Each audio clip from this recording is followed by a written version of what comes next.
Hello and welcome to today's edition of Extraordinary Outcomes. I'm Subhanjan Sarkar, your host and founder of Pitchling, the buyer-seller engagement platform.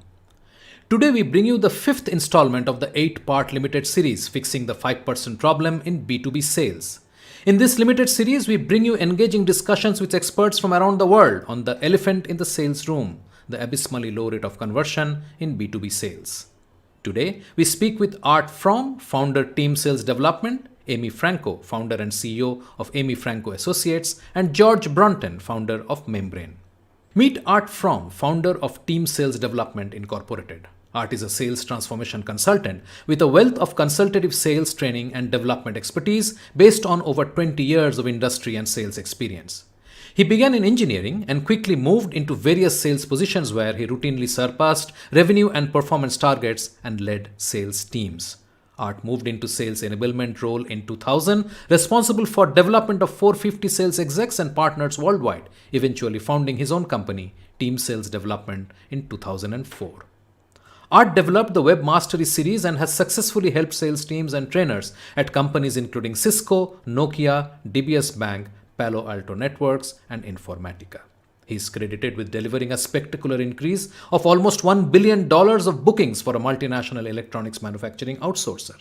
Art holds a Bachelor of Science in Mechanical Engineering, a project management certificate from University of Alabama, has studied adult learning principles and training development through Friesen K and Associates, and is Cisco CSE and BAICP certified. Meet Art Fromm.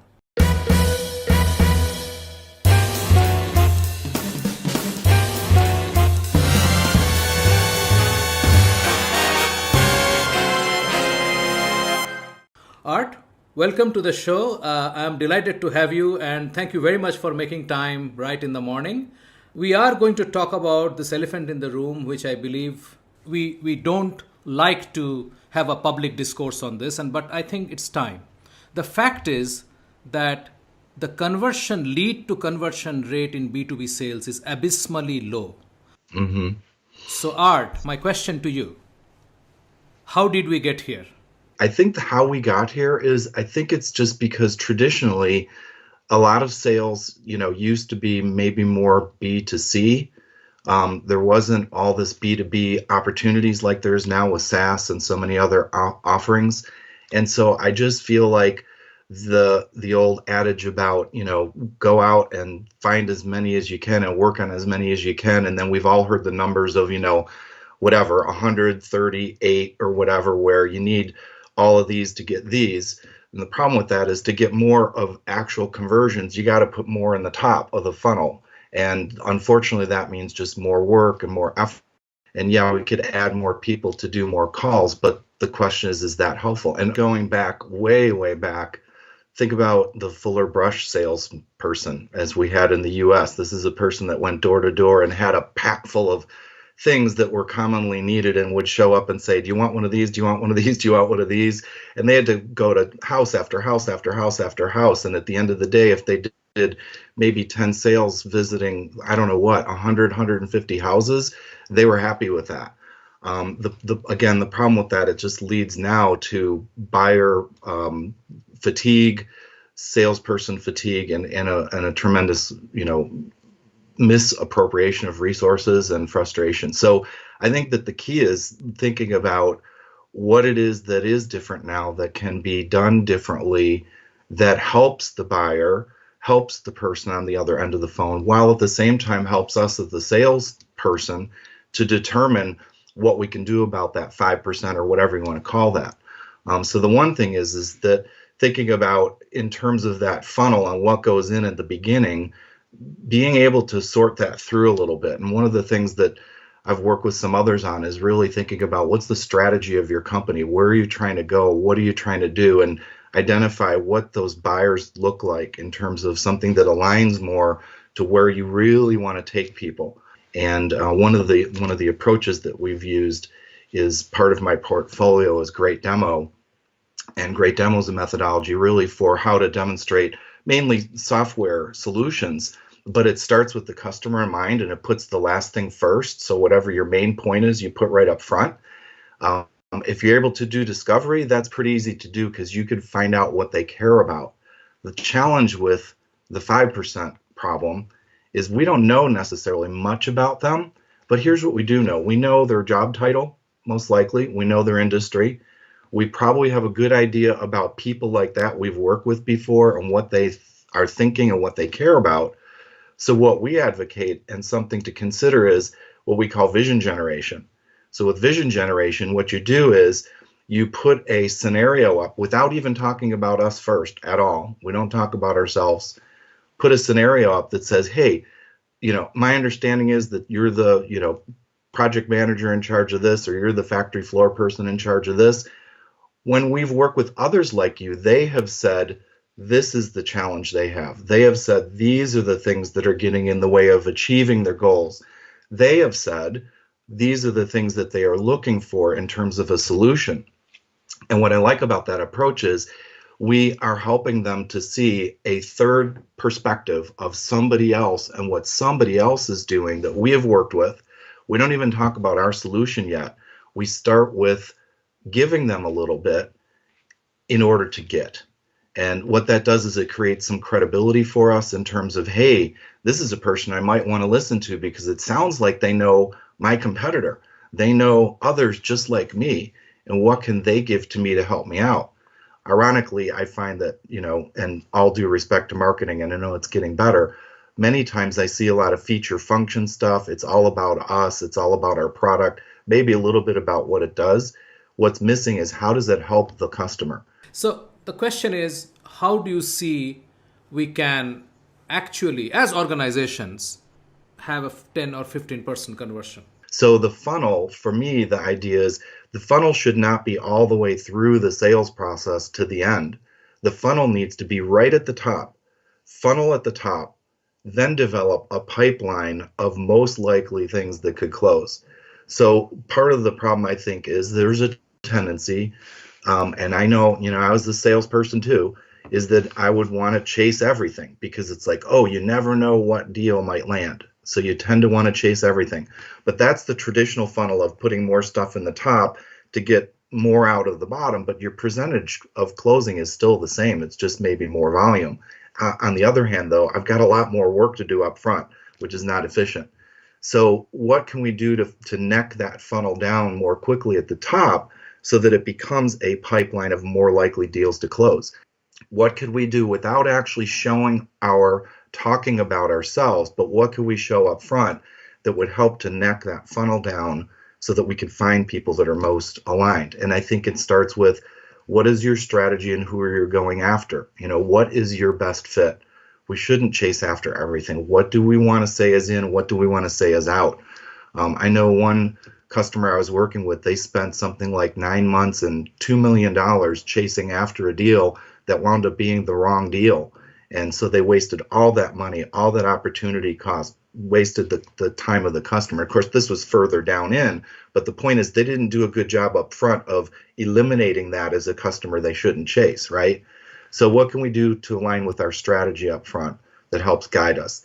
Secondly is, what can we offer that gets some idea of what we can do from their perspective, gets their buy-in and curiosity so that they want it, so that they're like, ooh, that looks interesting to me. I like that.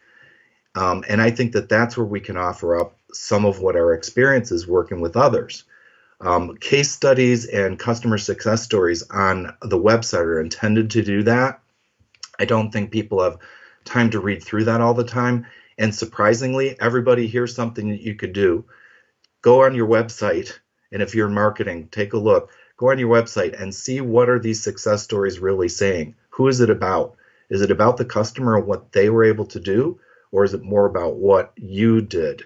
So thinking about what's in it for them, even in that funnel part, and CSRs and BDRs, what are you going to bring to them? So what have we done that we see, not what we've done? Who have we worked with similar to you that's going through this?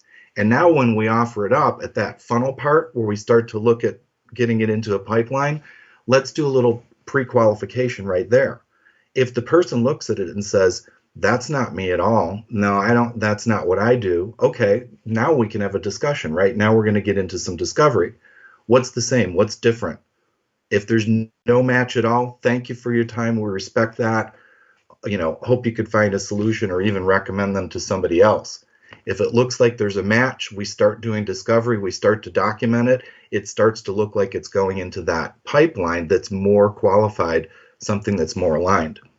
It's sales qualified lead, right? That's something we talk about. If we could get a sales qualified lead where it looks like it's aligned with us and aligned with what they need now, and they're pulling instead of us pushing, now we have a much higher likelihood of that closing. So, what do you say is a way to do this sieving, this sifting through the pile to find the ones which should go into the pipeline legitimately? How do you do that? So if we've done just that little bit of homework and a mindset around what are they going through that I can talk with them about and not say to them, are you doing this? Is this something you're doing? Because people could become defensive, right? Now, how do we know which things we should be saying about this third party? It goes back to, what does a well-qualified prospect look like for us? What are the things that would be aligned with where we want to go? So we say, others, like you've said, these are their struggles. This is what they're trying to do. This is what they would like. If they had a magic wand, here's the things they would like. How does that sound? How does that compare to your situation? And at that point, we can start to have a discussion. They could say, hey, my challenge sounds exactly the same, but I'm looking at solving it a little bit different way. And they may even ask, is that something you can help me with? Because we've just told them we've worked with others like you. And in fact, if we've done it correctly, we should be able to plant some ideas, not ideas about our product, but ideas about what the possibilities are and what the things are that they should be looking at. I'll tell you one thing that approach does is it's everybody knows about FOMO, right? The fear of missing out. When we start talking about what others are doing and give them ideas they hadn't thought of, it's like, ooh, others are doing that. I probably should be doing that too, right? And either it will confirm where they're at in their analysis, and they go, okay, I'm on track, and these people feel like there's somebody that can help me, or, oh my gosh, I'm this far down and I hadn't thought about that. I better go seek them out and see what it is that they have to do. And by the way, one thing that I found interesting is sometimes when you graciously let them go, they start to realize how serious you are, and they may even come back and go, well, actually, we really do want to talk to you because they may go and do their homework and figure out, ooh, what they were telling me actually was pretty good stuff. I better call them back. Yeah, and it's also a great way to build trust, right? When you can tell a customer that, or a prospect, that I don't think I can help you, or this is not exact fit for you, and you are better off with something else. You have actually elevated yourself in the trust quotient in their eyes. That's right. Right? Yeah, that's what made a name for Macy's back in the day, right? They would, if they didn't have the product, they would recommend it to somebody else, and yet their business grew and grew and grew. It also, by the way, you know what's interesting about that is, if it doesn't fit with me, why would I want to struggle to make it work? Let's let somebody else take it, especially if it's business I don't really want to do. I'd rather give it to my competitor, and then they can be busy doing that other stuff where I stick to what my main focus is. Absolutely. Art, this was a very enlightening and educative conversation. I really appreciate the time. It's been a pleasure. Thank you, Art. I again thank you very much for coming on the show, and I hope to talk to you again sometime soon. Sounds great. Thank you so much. Good selling, everybody.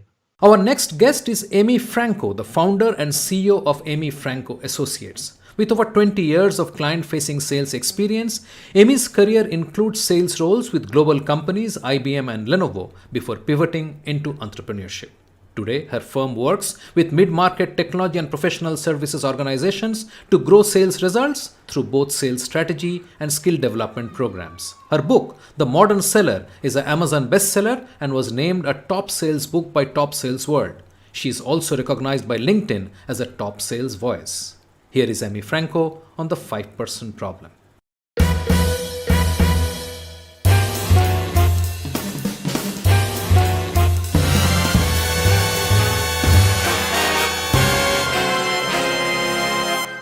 Amy, welcome to the show. I'm delighted to have you here, and thank you so much for joining me this morning. Subhanjan, I was really looking forward to this conversation. So it's great to be here, and thank you for having me. So let's talk about this elephant in the room, which we basically don't like to talk about. And although I'll mention a 5% figure, we don't have to believe that number. But the fact is that lead to conversion in B2B sales is an abysmally low single digit number. Yeah. My question to you, Amy, to start this discussion is what got us here?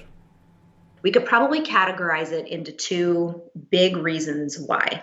There are the strategic reasons why and the tactical reasons why. I see the strategic reasons why as too much turnover in sales leadership roles. I also see it as the highest levels of leadership in an organization maybe not having a clear enough understanding of sales and the importance of sales in the organization. And you have a sales culture problem. Organizations either don't have a sales culture or they're building the wrong sales culture. And what that does is it dovetails into the tactical problems that organizations see. So everything that you just said, conversions, lead conversions being low, close rates being low, the tactical skill development pieces aren't happening. So when you look at your organization strategically, you have to really honestly assess if you have the right sales culture and the right people, and then tactically assess, do I have the right people in the right roles with the right skills? And one of the services that I've added to my organization over the last 3 months is Salesforce evaluation and assessment. And what I am learning from that is many organizations don't use a data-driven approach to hiring and skill development. So many times they might be hiring the wrong sales leader into the role because they don't quite know what they're looking for, or they put someone in the role that they like or is not equipped to be a leader. I can talk to a large organization or a small organization, and they tend to have similar problems with the turnover in sales leadership roles. When I look at LinkedIn profiles for some sales leaders, I see them turning over literally every 2 to maybe 4 years. Yes. So it's a habit that I think needs to be broken at the individual level and fixed at the individual level, but the organization also needs to make a concerted effort to say, we want to keep leaders in these roles longer, because the more sustainability you have in those roles with the right people, the more success you'll create. So for our sales leaders and sales professionals that are watching or listening to this, think about if this has ever happened to you. You get to the fourth quarter of the year and you are close to making your number, and you are looking at all of your deals in the pipeline, and your organization says, we sell on value. We are consultative sellers. We don't sell on price. But you're sitting in the fourth quarter. You've got to get to a number, right? And you're just short of that number. So your product team, your sales team, your pricing team, whatever that is, gives you a whole bunch of incentives to pull deals in to the fourth quarter because it's going to help push you over the finish line. But those deals are going to erode your margins. That's a very tactical example of a culture that says, on one hand, we value high value selling, consultative selling, but on the other hand, we got to pull some deals in, and we're going to erode our margins to do so. And now you've set yourself up for challenges in the future with that customer, because now you've lowered the bar in terms of pricing and deals, and you're training them how to treat you in the future. Absolutely. So that's a very tactical example of where culture and those strategic decisions impact individual deals and individual successes of your rep.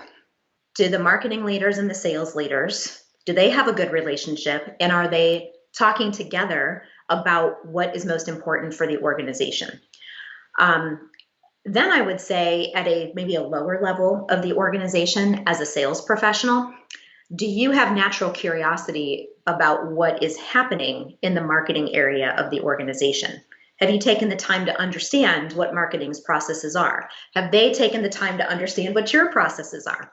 And I'll give you a quick example to maybe bring this together. I recently worked with a client that's in the manufacturing space, and we were doing some, and we still are, some sales strategy work and some sales skill development work.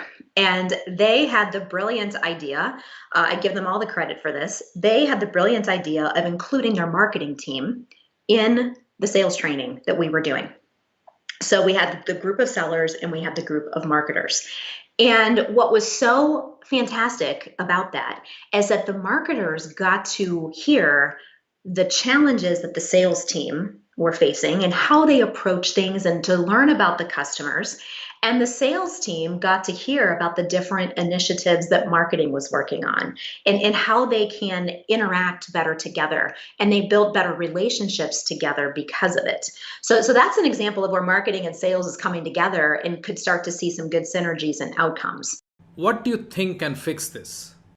If I'm a sales leader in an organization, I want to know, you want to know the brutal truth about what your current situation looks like. So how good is your data? So you want to know what the situation looks like. So without that knowledge, it's really hard to put anything in place to fix it, right? So that's where I would be starting.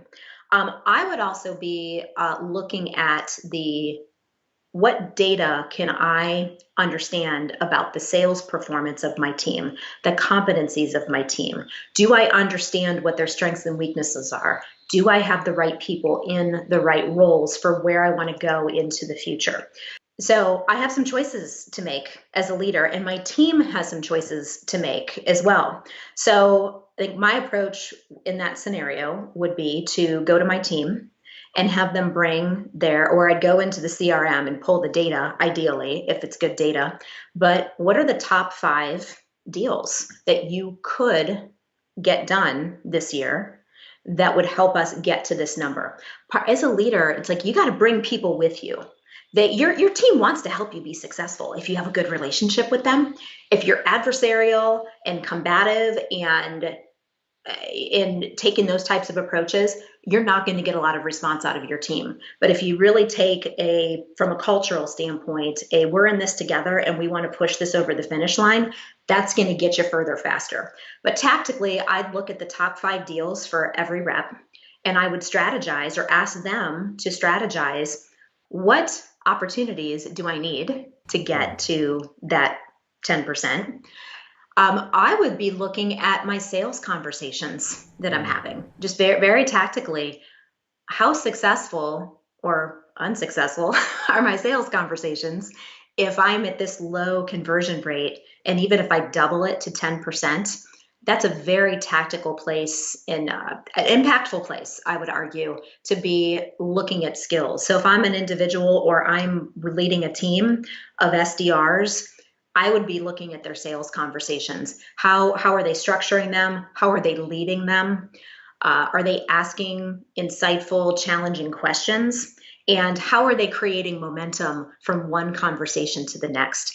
You can only expect to be included in conversations as a seller when you put forth the effort first. If you're waiting for those things to come to you, it's not going to happen. Not in today's day and age.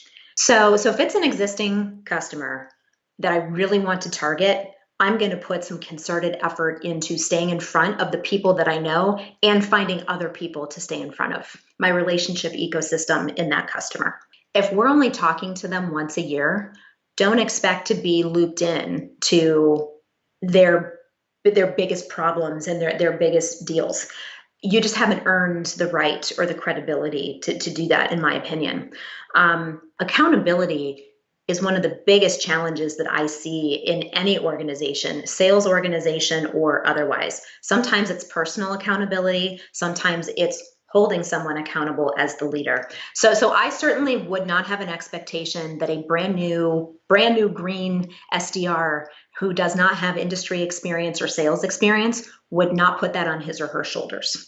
I would want to be creating an environment as a sales leader that helps them to learn and grow, because if they have the right skills and they have the mindset that I want to have on my team, I want to keep them.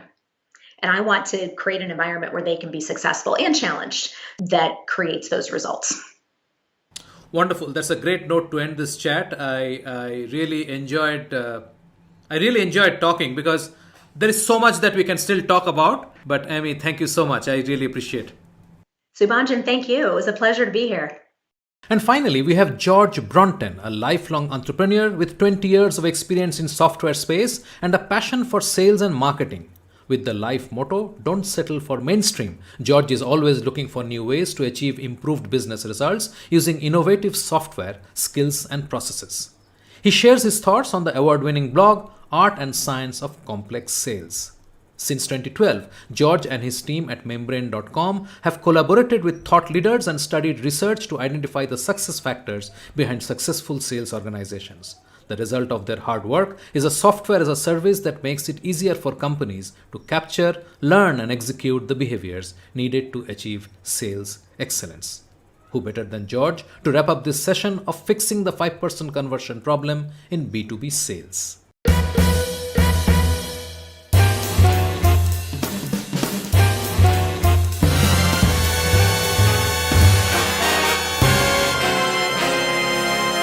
George, welcome to the show. Yes. I'm delighted to have you here. So essentially, there is this elephant in the room in B2B sales, which somehow we are not talking or not talking enough about, which is this abysmal lead to conversion rate that we are living with.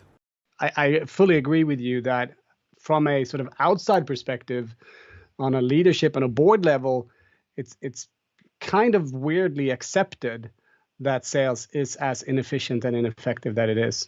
I agree. And sales and marketing, maybe you should say, because they go together. Absolutely. So what got us here? Yeah, this is a great question, and given it a lot of thought. And I think in selling, I think if you don't know selling, if you don't really understand what selling is about, it's easy to believe or draw the conclusion and make the assumption that salespeople are somehow born, right? They're people that were born with a certain trait. We think of them as, super extroverted, very social, go-getters that won't take no for an answer.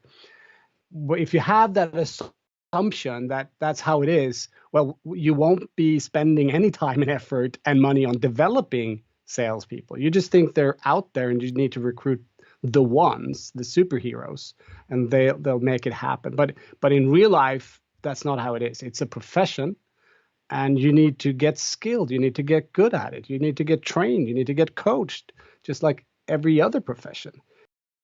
When we talk about sales leadership, and you've been around, this as well. I mean, sometimes we make the mistake, or the leaders of the company make the mistake of making their best salesperson into their sales manager or their sales leader.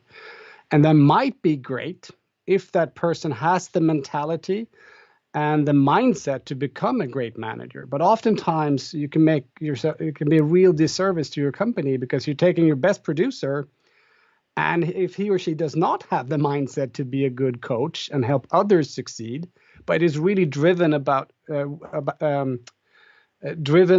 to perform themselves, that will end up becoming a poor manager or leader, and you just lost your best performer. Also, understanding who's the right leader at the right time for a company is also very important.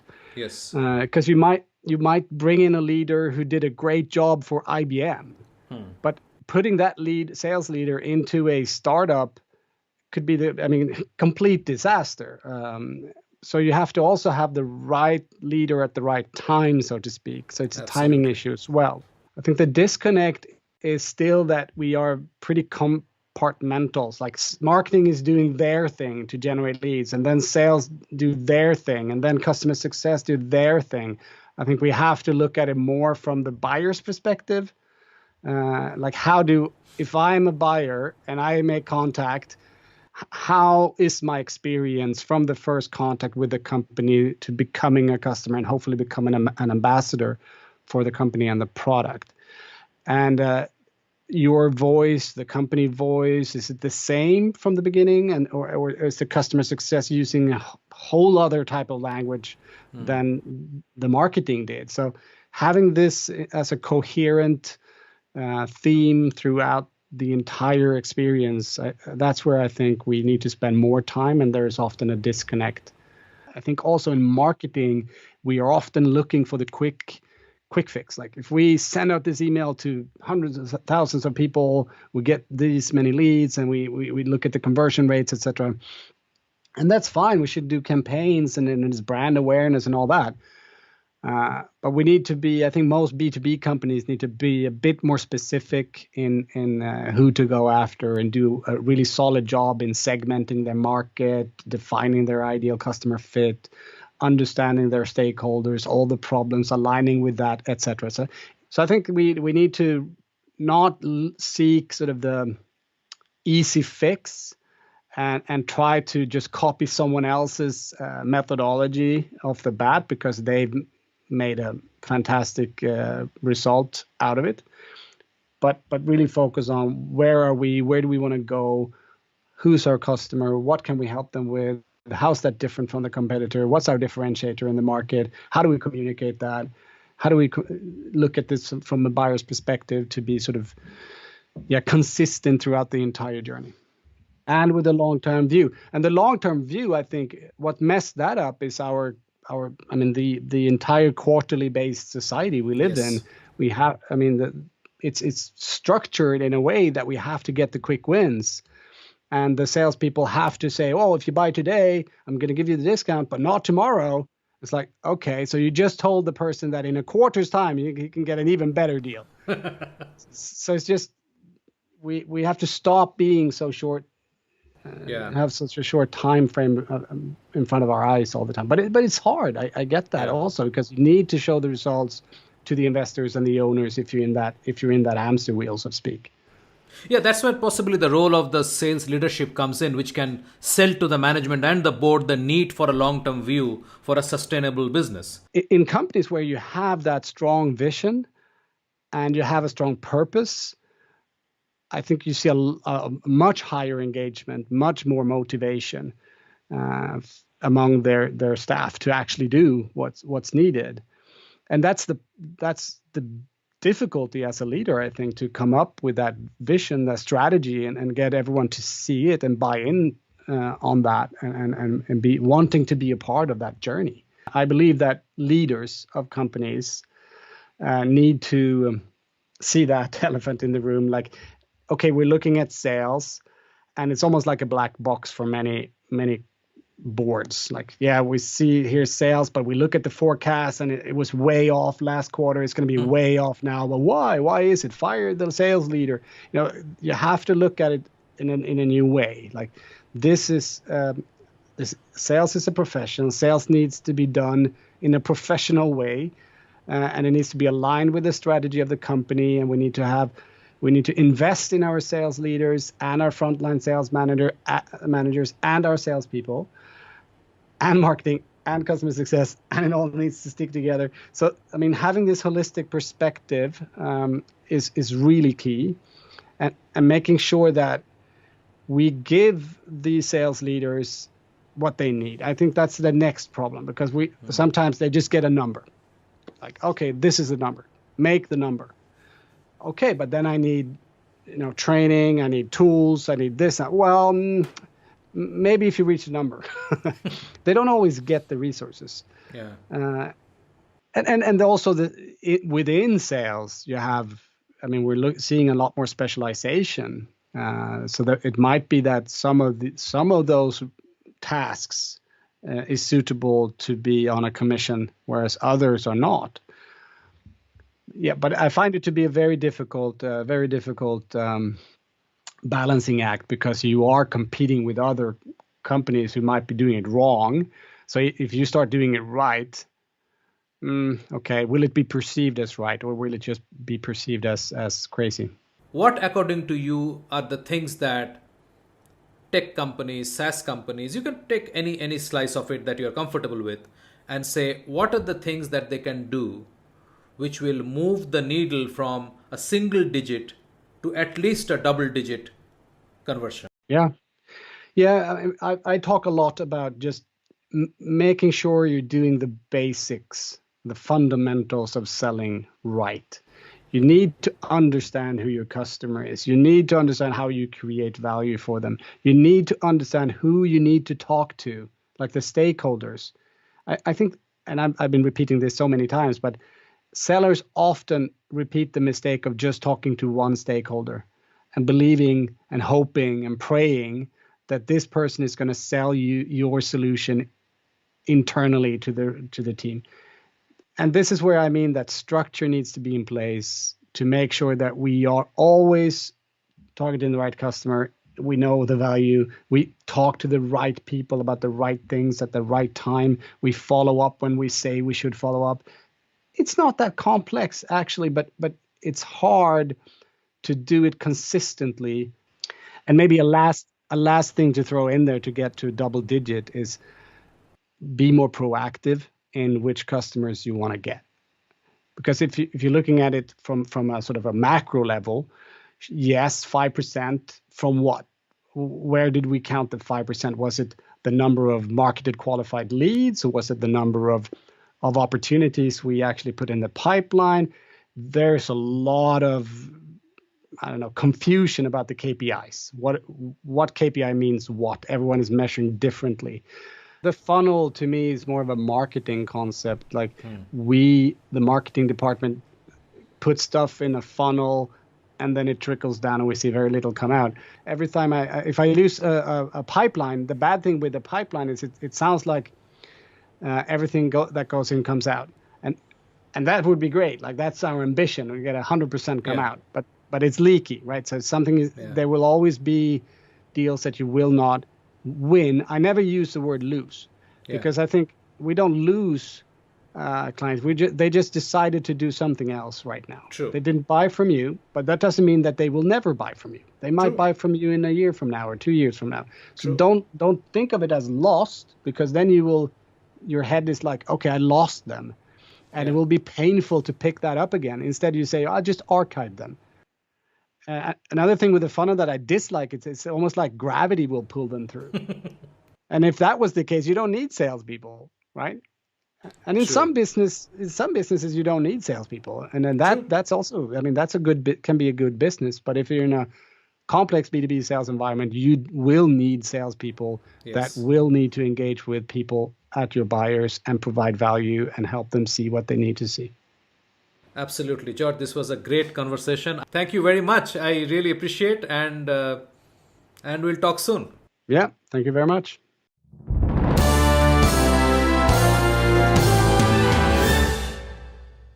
Tune in next week to meet Bill McCormick, Chief Sales Officer at Social Sales Link, Paula White, President Site B Consultant, and Ben Pincus, Practice Lead Sales Strategy at Scaled Consulting, and get a peek into what they're thinking about this elephant in the sales room. We have to earn the right to have a sales conversation with someone. All right. And one of the ways we do that is we always have to keep in mind the ask offer ratio. All right. Keenan in his book, Gap Selling, talks about this, that there's always an ask offer ratio. If you're asking someone to read an email, you're asking them to look at your LinkedIn profile or read a message you sent or read a piece of content, we're asking them for their time, which is their most valuable possession. We have to make sure they get something in return that's of equal or lesser or more value than that. Well, I think because of bots, and I think because of where we are, Alexa can only give information and they're transactional. But if we're going to be a consultative selling where we actually become partners with business to business, then that's where we need to grow to. We need to get above the bots doing those things, because that just makes it very transactional. Give before you ask. And so the way that we teach and the way that we talk about this is connect with someone, engage with the content that they've put out on LinkedIn, create content yourself that is designed for the people that are going to buy from you, not to tell them, hey, here's this thing that I do. It's if you're a leader in this industry, here are things you should be thinking about. Show that you understand what they're going through. And so that by the time you really send that direct message, ask for that meeting, they already know who you are. They already have a little bit of understanding. And as I was saying earlier, they've already done their research on you anyway, but they've done it in a way that you've controlled a little bit. I'm very excited about this series. My guests certainly were, and I can't wait to hear from you. What do you think about this elephant in the sales room? Please use the link below to record your views in video, and we will start incorporating them into the show in the following episodes. Time to wrap up for today. Remember, you will soon have access to the complete interviews and transcripts. Keep an eye out for the link in the MoXO newsletter. And thank you for watching. Until next time, stay well and craft extraordinary outcomes.